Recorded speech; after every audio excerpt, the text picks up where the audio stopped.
Hello friends, welcome to Manoj Gupta Academy. Today we are going to start with class 10 science second lesson number 7 पहचान सूक्ष्म जीव विज्ञान की। मतलब इस लेसन में हम लोग क्या पढ़ने वाले हैं, सूक्ष्म जीव विज्ञान की किस तरीके से पहचान की जाती है। तो दोस्तों अभी तक आप लोगों ने इस चैनल को सब्सक्राइब नहीं किया है तो प्लीज सब्सक्राइब और चैनल लाइक कीजिए और अपने फ्रेंड्स के साथ शेयर कीजिए। पहचान सूक्ष्म जीव विज्ञान की। अब इसमें क्या क्या है, व्यवहारिक सूक्ष्म जीव विज्ञान, मतलब व्यवहारिक सूक्ष्म जीव विज्ञान क्या है, औद्योगिक सूक्ष्म जीव विज्ञान के बारे में पढ़ेंगे और उत्पाद उसका किस तरीके से उत्पादन किया जाता है। अब यहाँ पे फर्स्ट क्वेश्चन में दिया गया है कौन कौन सा सूक्ष्म जीव हमें उपयोगी होते हैं। ऐसा कौन कौन सा सूक्ष्म जीव है जो कि आप लोगों ने 9th में पढ़ा था, 9वीं में पढ़ा था, लैक्टोबैसिलाई था।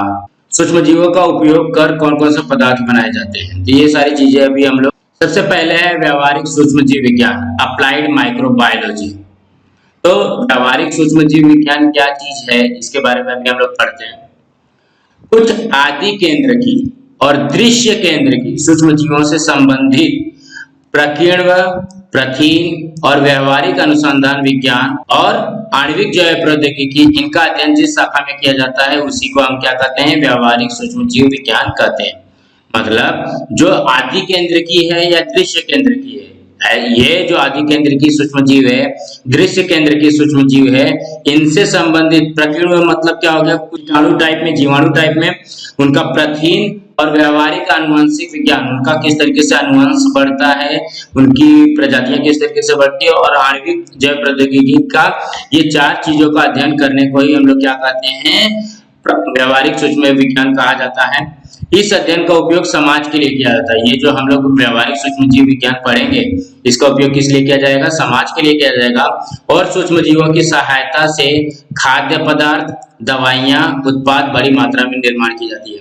तो ये जो हमारे आसपास के जो सूक्ष्म जीव हैं, इनका उपयोग हम कहाँ पे करेंगे, इनका उपयोग हम करेंगे खाद्य पदार्थ मतलब खाना वगैरह बनाने में, जो प्रोडक्ट हम खाते हैं, दवाइयां बनाने में, इसकी बहुत बड़ी मात्रा में इसका उपयोग किया जाता है। इन शॉर्ट में जिस तरीके से हम लोग ने 9वीं में पढ़ा कि जो भी जीवाणु होते सभी हमारे लिए हानिकारक नहीं होते हैं, कुछ हमारे लिए कुछ जीवाणुआं जो होती हैं वो लाभदायक भी होती हैं, और वो जो जीवाणु लाभदायक प्रकीर्णन, प्रथिन, व्यवहारिक आनुवंशिक विज्ञान और आणविक जैव प्रौद्योगिकी, इस चीज का अध्ययन किया जाता है। और ये जो जीवाणु हैं इनका उपयोग करके खाद्य पदार्थ और दवाइयां निर्माण करने के लिए किया जाता है। औद्योगिक सूक्ष्म जीव विज्ञान, अभी यहाँ पे क्या है, इंडस्ट्रियल माइक्रोबायोलॉजी है। औद्योगिक सूक्ष्म जीव विज्ञान है, मतलब ये इसका उद्योग में किस तरीके से उपयोग होता है।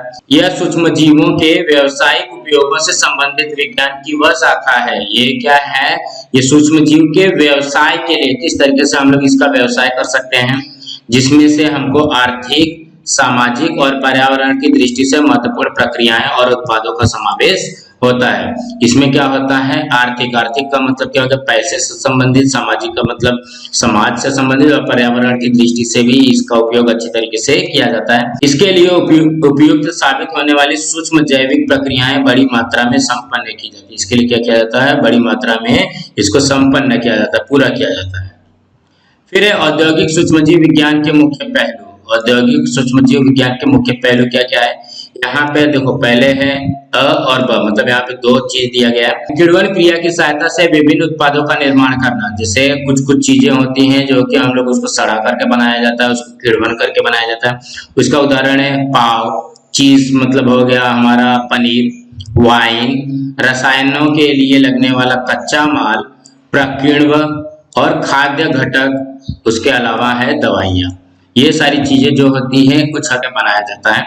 उसके बाद है दूसरा है कचरा व्यवस्थापन और प्रदूषण नियंत्रण के लिए सूक्ष्म जीवों का भी उपयोग किया जाता है।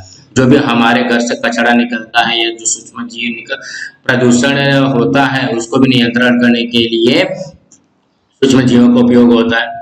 थोड़ा याद कीजिए, दूध से दही बनाते समय हम किण्वन प्रक्रिया का उपयोग करते थे। ये हम लोग ने 9वीं में पढ़ा था कि दूध से दही बनाते समय हम किण्वन प्रक्रिया का उपयोग करते हैं। इस प्रक्रिया में कौन से जीवाणु मदद करते हैं, इसका है लैक्टोबैसिलाई। लैक्टोबैसिलाई क्या है, इस चीज में हमारी मदद करता है। अब इससे हम लोग कौन कौन सा पदार्थ बना सकते हैं, उत्पाद क्या है, उसके कौन कौन से प्रोडक्ट निकल सकते हैं। यहाँ पे देखो कुछ कुछ जीवाणुओं का उपयोग करके हम लोग बहुत सारे पदार्थ निकालते हैं, उत्पाद निकालते हैं, जैसे दुग्ध जन्य उत्पाद। जो हम लोग डेयरी में कौन कौन सा पदार्थ निकालते हैं, देखिए जितने भी डेयरी में पदार्थ निकाले जाएंगे सबके सब क्या होंगे, जीवाणुओं द्वारा उत्पादन किया हुआ होगा। पुराने समय में दूध को टिकाए रखने के लिए उनका विभिन्न पदार्थों में रूपांतरण किया जाता था। जब पुराने समय में देखा जाएगा तो दूध को टिकाए रखने के लिए, मतलब कुछ दिनों तक चलाए रखने के लिए, कुछ दिनों तक उसका यूज करने के लिए विभिन्न पदार्थों में रूपांतरण किया जाता था। जैसे चीज का मतलब हो गया पनीर, मक्खन, क्रीम, केफिर। केफिर क्या चीज होता है, बकरी के दूध से बना ही दही जैसा पदार्थ। जिस तरीके से हम लोग भैंस के दूध से दही बनाते हैं, उसी तरीके से बकरी के दूध का जो दही बनेगा वो क्या हो जाएगा, केफिर हो जाएगा। ये इंपॉर्टेंट है। फिर ये योगर्ट मतलब दही जैसा पदार्थ, योगर्ट मतलब दही ही होता है। अर्थात ये पदार्थ बनाते समय दूध में पानी की मात्रा और अम्लीयता में परिवर्तन होता है। जैसे दूध से दही में जब बनता है उसमें पानी की मात्रा और अम्लीयता में परिवर्तन हो जाता है, और उसी की वजह से वो गठन होता है, मतलब बनावट होती है, जो गठन होती है वो देखोगे पानी जो दूध है, दूध लिक्विड टाइप में रहता है, और ये क्या होता है, खट्टा बन जाता है, दही खट्टा बन जाता है। उसके स्वाद में भी फर्क हो जाता है और गंध में वृद्धि होती है। स्वाद में फर्क होता है, मतलब क्या हो गया, जैसे दूध हमारा क्या होता है, मीठा होता है, और दही का स्वाद क्या हो जाएगा, हमारा खट्टा हो जाएगा। गंध में भी वृद्धि होती है।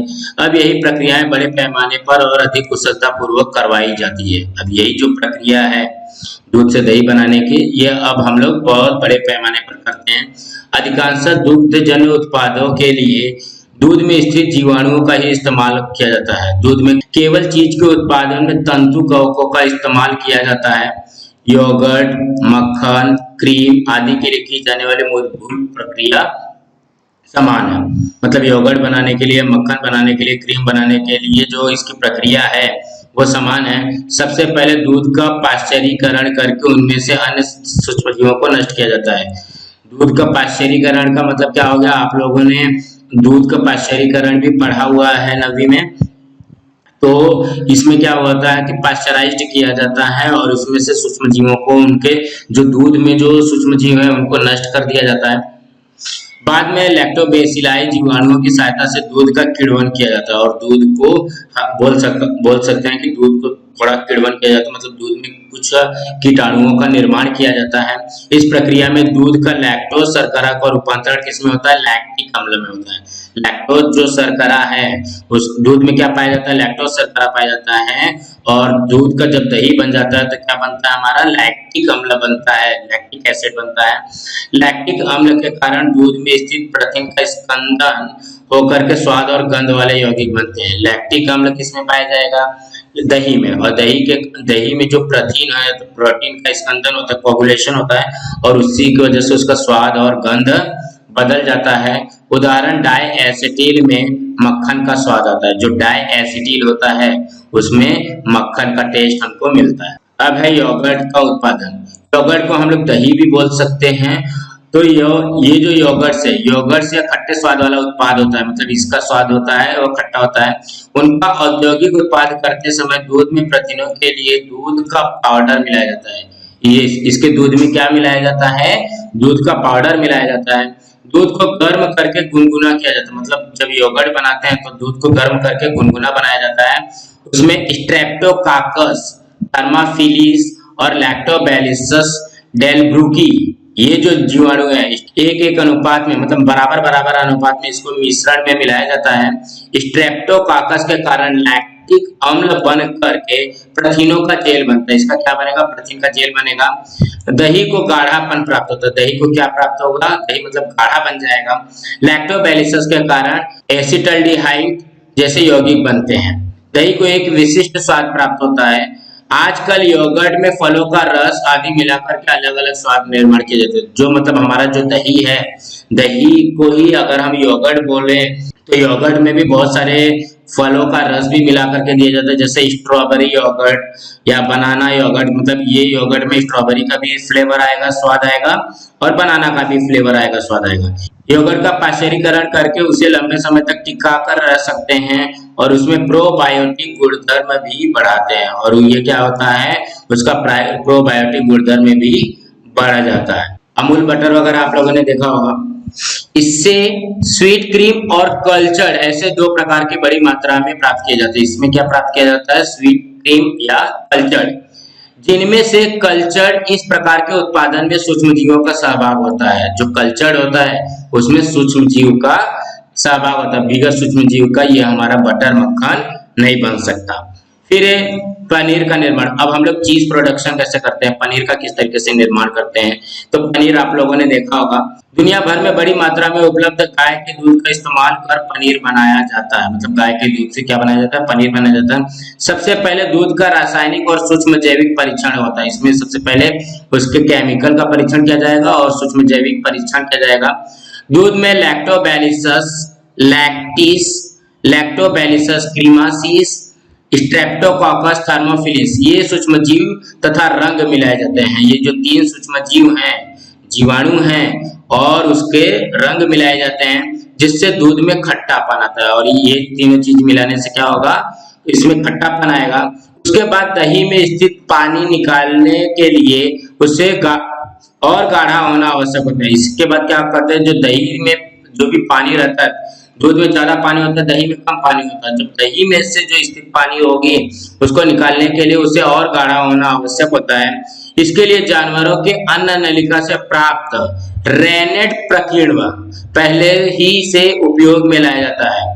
मतलब जो जानवर के अंदर, जानवर के अन्न नलिका से जो प्राप्त होता है रेनेट प्रकीर्णव, इसका भी उपयोग करते हैं। परंतु आजकल कवकों से प्राप्त प्रोटीएज नामक प्रकीर्णक का उपयोग शाकाहारी पनीर बनाने में होता है। इसका मतलब जो हमारा नॉर्मल पनीर बनता है वो जानवरों के अन्न नलिका से रेनेट कीड़े को यूज करके बनाया जाता है, लेकिन इस समय जो शाकाहारी पनीर बनता है उसमें कवकों से प्राप्त होकर के प्रोटीएज मिलाया जाता है। कवक मतलब जो हमारे ग्रीनरी में आते हैं। दही से पानी अलग किया जाता है। गाढ़े दही के टुकड़े को काटना, धोना या रगड़ना आदि क्रियाओं के बाद नमक मिलाना और उसमें आवश्यक सूक्ष्मजीव, रंग, स्वाद मिलाकर के पनीर तैयार करने की प्रक्रिया शुरू की जाती है। मतलब सिर्फ इतना ही नहीं है, दही में से पहले पानी निकाल लिया जाता है, फिर गाढ़े जो दही बचता है, जो दही को पानी निकालने के बाद जो हिस्सा बचता है उसको टुकड़े को काटा जाता है, उसको धोया जाता है, रगड़ा जाता है, उसके बाद में नमक मिलाया जाता है। नमक मिलाने के बाद में उसमें आवश्यक सूक्ष्म जीव, रंग, स्वाद मिलाकर के पनीर तैयार करने की प्रक्रिया शुरू होती है। बाद में दाब दे करके मतलब उसको दबा करके पनीर के टुकड़े किया जाता है और उसके टुकड़े किए जाते हैं और उन्हें परिपक्व बनाने हेतु संग्रहित करके रखा जाता है। और उनको क्या किया जाता है? परिपक्व बनाने के लिए मतलब ज्यादा समय तक टिकाए रखने के लिए संग्रहित किया जाता है। यहाँ पे विचार कीजिए, पिज्जा, बर्गर, सैंडविच और पाश्चिमात्य खाद्य पदार्थों मतलब जो वेस्टर्न साइड का खाद्य पदार्थ है, पिज्जा, बर्गर, सैंडविच में पनीर के कौन से विभिन्न प्रकार होते हैं? देखो आप लोगों को भी पता होगा कि पनीर के बहुत सारे प्रकार होते हैं, जैसे मोज़रेला पनीर, मोज़रेला चीज और रिकोटा चीज। इसी तरीके से बहुत सारे टाइप्स होते हैं, बहुत सारे पनीर के प्रकार होते हैं। क्या आप जानते हैं दुग्धजन्य पदार्थों के औद्योगिक उत्पादन में काफी स्वच्छता रखनी पड़ती है। मतलब जो दुग्धजन्य उत्पादन होता है उसमें बहुत ज्यादा, हद से ज्यादा स्वच्छता रखनी पड़ती है। निर्जंतुकीकरण भी करना पड़ता है। जिस तरीके से अभी इसको थोड़ा सा हम लोग ध्यान से देखते हैं, जिस तरीके से आप लोगों ने देखा होगा कि आप लोगों के आसपास में जो दूध की गाड़ियां आती है, जो डेयरी पे दूध की गाड़ी देने आती है, तो अगर उसमें दूध का थोड़ा सा भी अगर जैसे आज का जो दूध है वो अगर उसमें से थोड़ा सा भी लगा रहेगा तो जब दूसरे दिन का जो दूध अगर उसमें भरा जाएगा तो वो खराब होने के चांसेस ज्यादा रहते हैं, क्योंकि उपयोगी जीवाणुओं का विषाणुओं से खतरा होता है। जो उसके अंदर उपयोगी जीवाणु है उसको विषाणुओं से खतरा होता है, इसलिए जीवाणु का विषाणु रोधक प्रजातियों को विकसित किया जाता है। औद्योगिक सूक्ष्मजीव विज्ञान में आजकल सूक्ष्मजीवों के उत्परिवर्तित प्रजातियों का उपयोग बढ़ा है, इसीलिए क्या किया जाता है, इसके जो सूक्ष्मजीव के प्रजातियों का उपयोग बढ़ा है। जो उत्पादन के लिए आवश्यक हो ऐसे ही बदलाव लाए तथा अनावश्यक प्रक्रिया या पदार्थों को टाला जा सके, ऐसी प्रजातियों को कृत्रिम पद्धति से विकसित किया जाता है। और ऐसी पद्धतियों को क्या किया जाता है? नेचुरल ढंग से नहीं, कृत्रिम पद्धति से विकसित किया जाता है।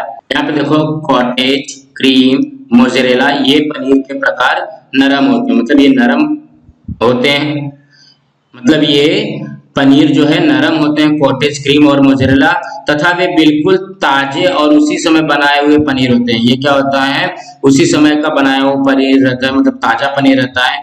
3 से 12 महीने तक रख करके थोड़ा थोड़ा चेडार पनीर बनता है। चेडार पनीर का मतलब क्या हो गया, ये थोड़ा सा कड़क रहता है। ये पनीर कैसा होता है, 3 से लेकर के 12 महीने तक इसको रखा जा सकता है, और 12 से 18 महीने तक रख करके एकदम कड़क पनीर तथा पार्मेसान पनीर बनता है। जैसे ये जो है ये नरम है, नरम का 3 से अगर 12 महीने तक रखोगे तो थोड़ा कड़क होकर के चेडार पनीर बनेगा, और 12 से 18 महीने तक रखोगे तो इससे पार्मेसान पनीर बनेगा। सो दोस्तों, इसके आगे का पार्ट हम नेक्स्ट वीडियो में देखेंगे।